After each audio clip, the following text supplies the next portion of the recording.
The flugelhorn. Flugelhorn is a cousin to the trumpet. It's in the same key, but as you probably are aware, has a much bigger bell, darker sound, warmer sound. It's mostly conical bore.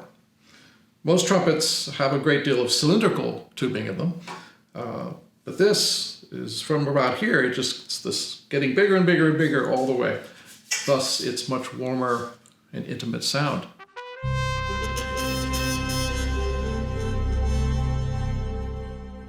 I first noticed that a flugelhorn was being used in jazz, I think by Miles Davis. Sketches of Spain, Quiet Nights. There's Miles with a Martin flugelhorn. So of course I was intrigued. I wanted to know more about it and learned a lot about jazz flugelhorn players, Thad Jones, Art Farmer. Pretty much most of the great jazz trumpet players picked up a flugelhorn at one time. And I sort of coveted one in high school, but didn't really know how to get one or didn't want to ask my parents for the money. They just bought me a new trumpet. And then I realized we had this huge marching band in high school. And I went to Terry Suma, my high school band director, who, by the way, I later went on to play gigs with. He was a tremendous saxophone player, and he got his day gig teaching Sandersville High School.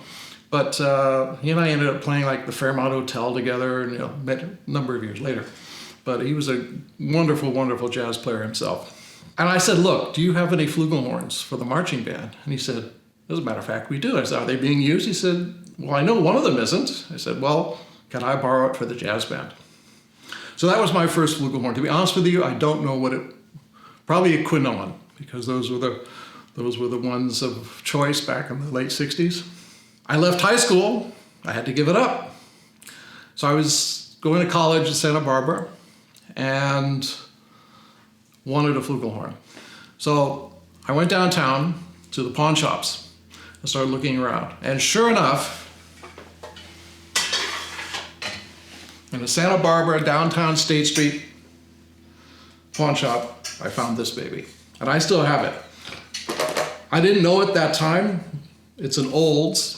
I didn't realize at the time what a venerable and fantastic brass company Olds was. I've gone on to own several of their horns since then. But at the time, it was affordable and it was cool looking. So I bought it. It's really, I probably played this one single horn more than any one single horn in my entire career. Up until Dave Bonnet started making flugelhorns, this was my flugelhorn. It's been rebuilt a couple of times. Bob Malone had a pass through it. Rob Stewart did some work on it. All the Van Morrison tours, all of the Joni Mitchell work I did, all of the early film scores. It's just a wonderful sounding horn.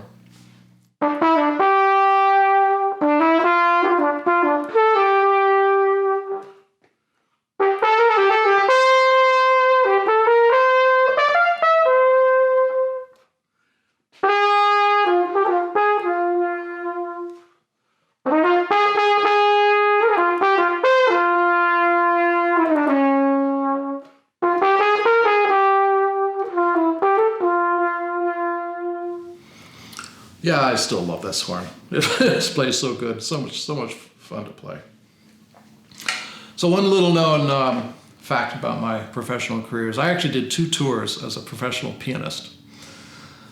I don't cop to that very often because I wasn't that good, but I was good enough to to make it through the tour. One of them was because of a passport thing. I was the only guy, believe it or not, at this particular week in San Francisco that could play halfway decent pop and jazz piano that had a valid passport. So I got this gig, and I was touring for a really wonderful Italian pop artist named Alan Sorrenti. And we toured all over Europe, and obviously the best eating I think I've ever had. But I was playing piano, and they would have the pianos there for me at every gig. But I wanted to bring a horn, and the band leader said, no, bring a horn, we'll work it into the set. So I remember very, very limited, carry on only and stuff. So I was trying to find a flugelhorn gig bag, and I remember I had one day before the flight left, And I still have this thing, an actual gig bag. I can stick in the overhead compartment of the plane. Oh, yes. So the other gig was Pee Wee Ellis. Pee Wee and I had become fast friends since when he joined the Van Morrison Band with me. And Van was on hiatus for a little while, and Pee Wee had been Esther Phillips' music director as well. I think he just liked me. He wanted me around. So he said, look, come and play piano on the band. He said, I'm the horn player. You can't have my gig, but you play good piano. You play blues in E flat? I said, yeah, probably. And he said, okay, good, you got the gig. So the good news is that Esther could only play in B flat because she would sit at the piano, and if you play on all the black keys, that's blues at E flat. She would just sit there. It's fantastic. So I brought the horn in my gig bag on that tour, and we would open for Esther, and we would do 2 or 3 tunes just with guitar, bass, and drums and 2 horns, me and Pee Wee. I remember we had a great gig with Ray Charles at the Antibes Festival, played all over the world with that band. I think one of my all-time favorite scoring experiences was working on Alan Rudolph's film After Glow. I'd done a number of films with him, Trouble in Mind, The Moderns, all of which, well, were really tremendously, there were seminal works for me. I mean, they're really, Alan just challenged me to come up with very unique points of view for every film. And this was no different, except he said, look, I want a real jazz score. I said, well, are you sure? He said, because that means we're improvising, you know, you don't get demos. And he said, no, I'm serious. So we put together a tremendous band. Billy Higgins on drums, my guy, I think it was one of the last sessions he ever did. But it was really led by Charles Lloyd on saxophone, who I had been an admirer of ever since I was a kid. So great chance to play with him and with Billy. Jerry Allen on piano, another titan. The other fantastic thing about this film was it was produced by Robert Altman, who was a longtime mentor to Alan, and of course one of the most iconic film directors of all time. And so for me, I was just, this could not have been a more heavenly experience. I'm doing a jazz score with arguably some of the finest jazz musicians alive at the time. And I'm being asked to really write jazz, to let these guys play, and then we would edit it to go into the picture. And I wrote a song for After Glow, of which Bob Altman had written lyrics. And he said, we're going to do this song, you're going to write it, I've written the lyrics, and we'll get someone to sing it. And so I had never written a song given the lyrics first, right? I haven't written that many songs to begin with, but never having, well, here are the lyrics. And it was actually remarkably easy for me. I wrote it in a day or so, gave a piano demo to Robert. He came back and said, all right, it's a fabulous song, it's in the film, but I hate the lyrics. So we never recorded Robert Altman's lyrics to Afterglow. But the song itself became one of the main themes for the film. Charles plays on it. The great Sid Page plays violin on it. It was just, and this horn was on it. So let me see if I can play a little bit of that.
So the creative process on that film was very different than really any other score I've ever done. I went through the script with Alan, and we sort of picked the 5 or 6 basic motivations or conflicts that the film has, betrayal, lust, I forget what they all were. And I wrote a jazz piece that represented each one of them. And then I did something I never do, which is I pick an instrument for a character. I can't recall if I've ever really done that so spot on as I did on this. For instance, I was Nick Nolte on the flugelhorn. I think Julie Christie was Sid Page on the violin. I forget the other actors. I'm terrible with names, but so Charles was a character. Gary Burton played vibes. He was a character, and Jerry Allen. And then I would take the scene that those two characters, or three characters were in, and we would play that piece of music for like betrayal for those two characters. And I would work out a tempo that seemed to fit well. And I would count it off, but no click tracks. Are you going to give a click track to Billy Bloody Higgins? There's not a chance, right? So, I would have worked it out so that if I knew that we stayed at that tempo, we would have hit a few cuts here and there, But I just want the guys to play. And so I just count it off and give it to Billy, and we would just play. And we probably did, anywhere from 6 to 14-minute versions of each one of these things. Recorded hours of music. And then, fortunately, I did time this out well. This was about 2 or 3 weeks before the dub. So I had 3 weeks to edit all of this stuff to picture. And that's how we ultimately did it, keeping total jazz improvised performances of these songs for the score.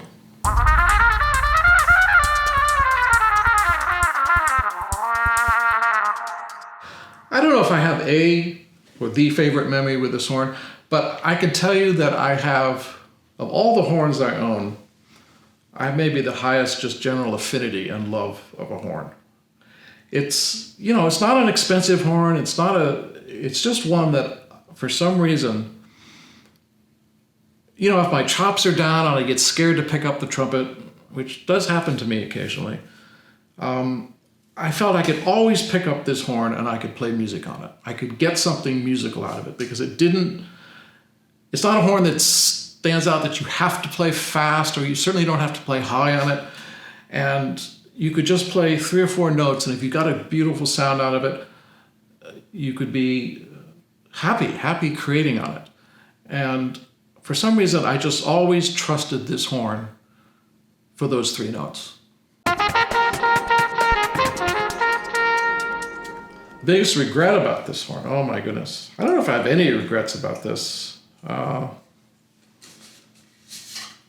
I think that I haven't cleaned it recently. I'm just noticing this bell could use some tender loving care, to be honest with you. I think that's my regret. It needs a good cleaning. Okay, so a crazy story about this horn. And we'll do some sort of a chat about the Frankensteining of horns, right? The Frankenhorns. And that means that, you get a blowtorch out and you take a lead pipe from one horn and you put it on another and you put the bell for it. Anyway, I unfortunately do have a bit of that behavior in my closet, and we'll talk about that. But I have a beautiful benge of which I have a Schilke bell on it. And it is probably the only really successful Frankenhorn I have. And it has a red brass Schilke bell on a silver benge body. So I said, I think my flugelhorn should look like that. So I took it to Rob Stewart and I said, look, I want you to strip down to the red brass. If you notice, that's sort of a copper color, which is red brass, right? Strip it down and lacquer that, and then silver plate the rest of it. He said, well, that's really hard because you're going to... I said, you can do it. You're a genius. You can do this. And he did. And it's still that way. It's got a lacquered red brass bell and a silver-plated body, which is completely unique and of my own crazy design.